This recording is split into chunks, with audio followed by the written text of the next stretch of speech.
So I was saying back before this pair actually released that I was super excited for it. Mainly because in the past I reviewed the Nike Overreact and that one was insanely comfortable. And this one being kind of a more toned down version, and knowing how insanely comfortable that one was, I just had to get it. So today let's take a look at the Nike Undercover Overbreak in the Overcast colorway.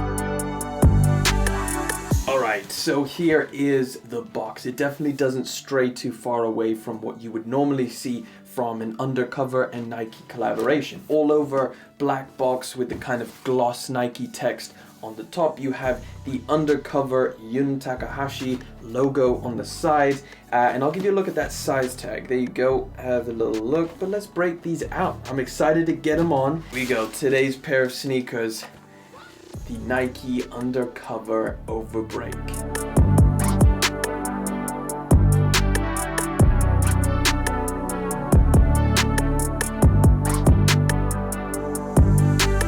Alright, and here it is, looking really clean in this Overcast colorway, or more like a sail or light beige color. The Overbreak shares a lot of similarities to the Overreact, mainly being this midsole is pretty much identical to that Overreact. Of course, up top is where most of the changes go on, just looking a little bit more, again, toned down, a little bit more reasonable than that ISPA version. I did really like the ISPA version, let me be clear, especially the comfort. So obviously that's the main focus of this pair of shoes for me personally, is going to be how this feels and how this upper kind of works with the midsole cushioning, because that's really what is special about this pair of shoes, is this midsole.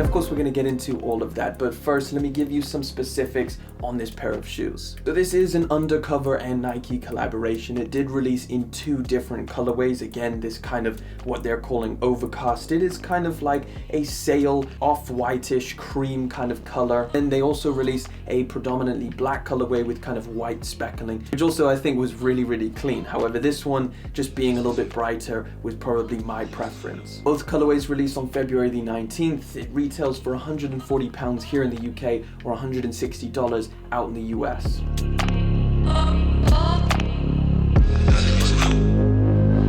Another Overbreak colorway that released, which wasn't a collaboration, was the Mars Yard colorway. I believe that released the very next day on February the 20th. You're getting pretty much the same silhouette. There are some altered materials and kind of obviously undercovers part in the collaboration process of this shoe, and of course we'll get into that in a sec. But generally speaking, if you missed out on the Mars Yard one, I think this is a solid one to look into.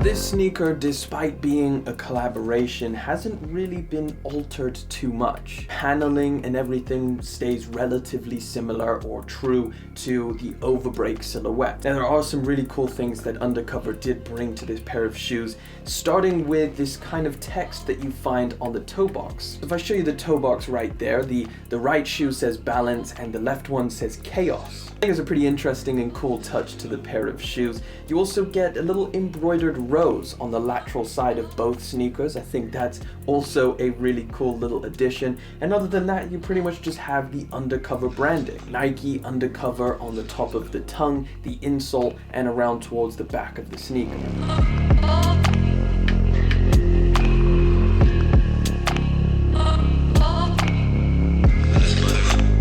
Another thing that separates this collaboration from other Overbreak silhouettes is the materials that have been used on this pair. It's a pretty simple mix of synthetic suede, synthetic leather, and a mesh material. And then you do get some kind of texturized spiky rubber around the eye stays, which it actually looks pretty cool. Not that it's a huge overpowering element to the pair of shoes, but I think, you know, it's interesting and definitely something that I don't mind being present on this pair of shoes. That synthetic suede starts on the toe box. It's almost like a felt-ish kind of material, and it also wraps around the heel counter as well. Now, this mesh material you find on the medial and the lateral sides, and again, the tongue is made out of that same mesh material. Feels pretty good, feels like a durable pair of shoes. Now, you do have some kind of synthetic leather elements, of course, the Nike swoosh in black and towards around the back of the sneaker. And I guess the most important part about this shoe is going to be that midsole. That's probably one of the craziest parts about this shoe, if I can use that word. Obviously, it is huge, it's very squishy, and it kind of looks like, I don't know, pebbly cement. Very, very interesting design, which I believe we saw first on that Overreact ISPA silhouette. Now, this is completely made out of React cushioning. I believe that this midsole is the largest amount of React cushioning that they've put on a pair of sneakers. And judging on the ISPA version, how insanely comfortable that one is, well, this obviously has to kind of match up with that pair. And I can tell you, of course, yes, this follows in the same direction, being an extremely comfortable pair of shoes. What Nike also did with this pair is they completely removed the strobel board from the pair of shoes, so you are literally walking on top of this huge stack of React. Another thing to note is when you do put these on, you are going to gain a little bit of height, because this does look big and you are in fact standing on the majority of this cushioning. The midsole does kind of create a little crater around your foot. This midsole actually stretches up onto the shoe, but not by that much, not as much as you would possibly think. Generally speaking, is an extremely comfortable shoe. Now, one thing I will mention is that it is a bit tight.